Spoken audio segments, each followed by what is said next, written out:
What's up, guys? Scoopman5000 back for another action figure review. Today we're back with some McFarlane DC goodness, and this is a big one. We got Knightfall Batman, we got Two-Face dressed as Batman, and we got Batwing. So I mean, very Bat-centric as we come to expect from McFarlane. And maybe Batwing and Two-Face are a little bit of deep cuts, but this Knightfall Batman is an event of a figure.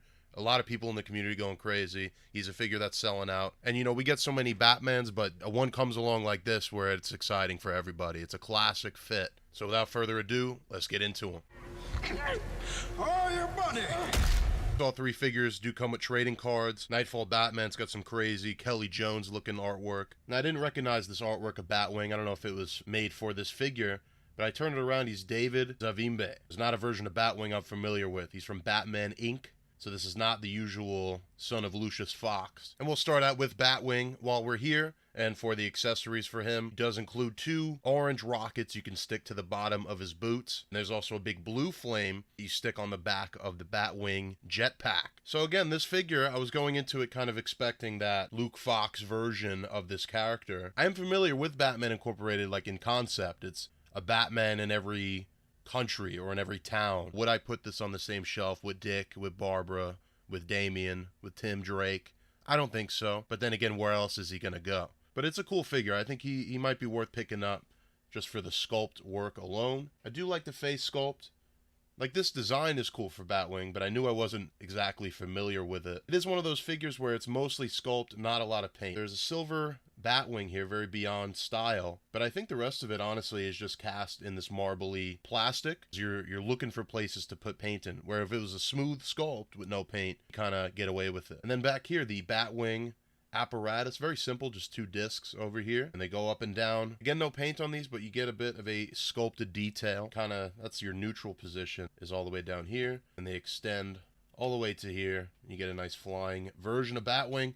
Speaking of which, for articulation, it's about your flight pose. I don't think he has to put his arms out, but there you go. Head's looking good. And I love these shoulder armors because you see they go all the way up, they tie everything together, but it's actually a really useful butterfly underneath all that, and the shoulder joints don't get in the way. Elbows should be good. Hands we're used to. And I do like the design of these hinges down here, very robotic. Solid figure. I could see this one being like a Grifter or a Duke Thomas, where it's just a shelf warmer. I could see that happening with this guy, but I think if you do pick him up, you'll be pleasantly surprised. Honestly, not a lot of figures I need to see Batwing next to, but here he is with the Three Jokers Batman and the Rebirth Superman. Then up next, we got Two-Face from Batman Reborn, and I'm going to take this pistol out of his hand. This does not come with the figure. I think this is from Bloodshot or something. This is the figure you're going to get, Harvey Dent, and you know, it's not the most famous version of Two-Face, and we still have yet to get a real classic version. But, you know, Todd is bringing back Two-Face in a way. I mean, in this stretch of this year, we've got the Dark Knight version, we got the 66 Batman version, and now Batman Reborn. This is a figure that was made by DC Collectibles, and it's very expensive. I'd be interested to see how that price is affected now. But, you know, I've always been so close to just picking that one up, but now I don't need to, because I only need one version of this guy. Swappable hands, two fists, two open hands, and one gripping hand for the gun. But it's interesting because this grip hand right here does have the coin sculpted in. It's a gold color. And this Two-Face is yet another version of the Hush Batman body. And even that is derivative off of Three Jokers or Batman Year 2. We're getting a lot of Batmans with this shape and this size. The name of the game with this figure is like dual molding. Now, I can't tell which parts are really painted or dual molded. Something like this cape, that's a line down the middle. This is dual mold. Looks like all the pieces, the helmet there, the chest, the emblem on the chest is a separate. Maybe the belt is painted because if you look at the inside there. But still, I'm liking this. And again, more Two-Face in any form is a good thing. Definitely my favorite Batman villain. So if you're used to those Hush style Batman figures, you know the neck is attached to the cowl. There's no separate head articulation, but you can get some attitude out of it. And then for the rest of them, it's not the best articulated of bodies. Like the torso feels pretty stiff. I feel like the arms snapped on Year 2 and on the Vampire Batman. So you got to be careful for something like that. But otherwise, I mean, it's all there. We're used to this figure. You know, a lot of the fun with McFarlane's is getting all these new sculpts all the time. But then you do get the reused figures like this. How many times can you talk about a Batman Hush body? For Two-Face, here he is with the Rebirth Superman and Three Jokers Batman. And here he is with the body he's reusing, Hush Batman. And I think Batman Reborn is around the same time in comic books, the mid-2000s, as Hush. So I feel like if you get this figure, you got nowhere to stick him, I would put him in the Batman Hush display.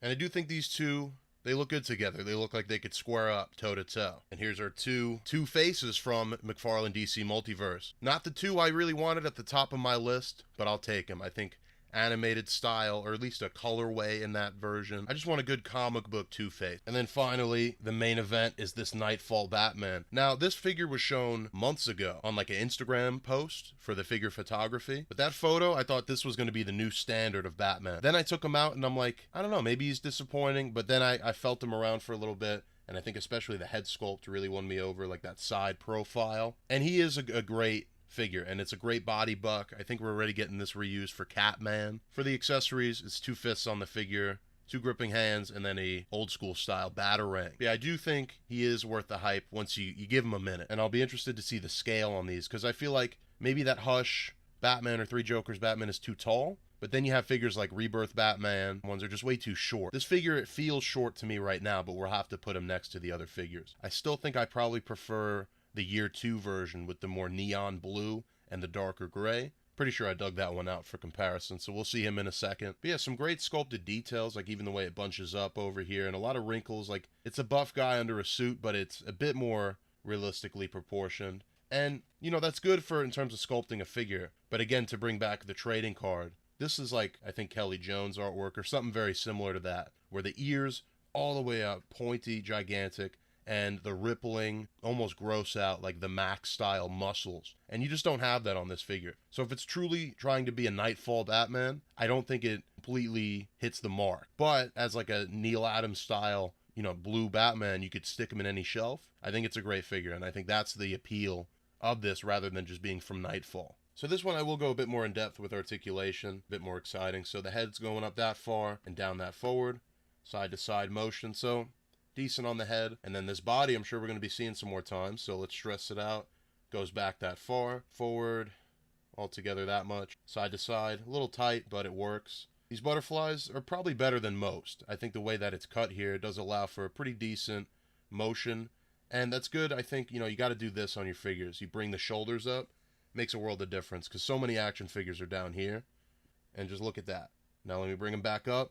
That's Batman. That's power right there. That's a barrel-chested Batman. Elbows are kind of ugly the way they separate, giving me Peacemaker flashbacks. But the opposite end of that spectrum is the sculpted wrists, looking pretty nice. The yellow belt on full display, all the way to the sides. Back, blocked by the bat cakes. Kick forward. Knee is like double jointed. That looks pretty scary, so definitely don't bring it all the way up. Definitely something up at these legs here. Up and down, on the boot, and a toe hinge. Now for comparison, here's this Batman with the same 2 figures we've been using. Rebirth Superman, Three Jokers Batman. And here's what I'm talking about, the Batman heights. This is a very tall body, but at the same time, this body seems short. It seems small. But we got more figures to look at. So here we go with the Azbat. This is a Knightfall Batman after all. And what a great figure. Haven't really looked at this one in a while. Took him out of storage, and he's still pretty excellent. He's definitely missing paint in a lot of places, but the presence is there. And, you know, he's armored up. He probably should be bigger than this Batman, so I guess that works. So I'm good with that. And here we go with Hush Batman, the other significant blue and gray, the darker modern version. So I don't hate the sizes here. I mean, this one's a little bit smaller. But again, the Hush Batman is taller than it should be. There's some middle ground here where this should really be meeting up. And here's another one I dug out. He's wrapped up right now. But here is Year 2 Batman, and already I'm just looking at him. Yeah, and I think looking at him side by side, I think this is definitely more 90s Batman, and this one is leaning to the 70s. Like, I think I'm looking at this is Knightfall Batman, in my mind at least. The cape is a little bunched up and crazy because it is that cloth goods, but I think at the end of the day, I still got to give it to Year 2 Batman. Although he did have a lot of QC problems, a lot of people's broke, and he's also a difficult figure to track down. This is still excellent, but I still think he is the winner. I have been waiting to see these two together. I did use this with the Hush Batman. This Catwoman, I reviewed them together. These two are definitely more of a match made for each other. These both look straight out of the Kenner figures, Legends of the Dark Knight or something like that. Can't really get Catwoman to stand, but I still think they do look great together. Finally, the moment we've all been waiting for, the expensive as hell Knightfall Bane. Or I think this actually never got the Knightfall branding, but There you go, Bane next to Batman, and you gotta love how that looks. And that's gonna do it for Knightfall Batman, Batwing, and Two-Face Reborn. All three great figures in my opinion. I think the only essential here is the Knightfall Batman. And for me, Two-Face is that as well, because he's my favorite character in Batman. I want to get any face I can get my hands on. Batwing, I'm a little disappointed to learn he's not my version of Batwing that I think of. But he's still a cool figure, so I'll give him a pass. As always, I'm going to leave it off with some figure photography, and you can see my library on Instagram, scoopman_5000. I'm also on Twitter, and you can check out my second YouTube channel for reviews of DC and Marvel movies. And I'll see you guys in the next action figure review.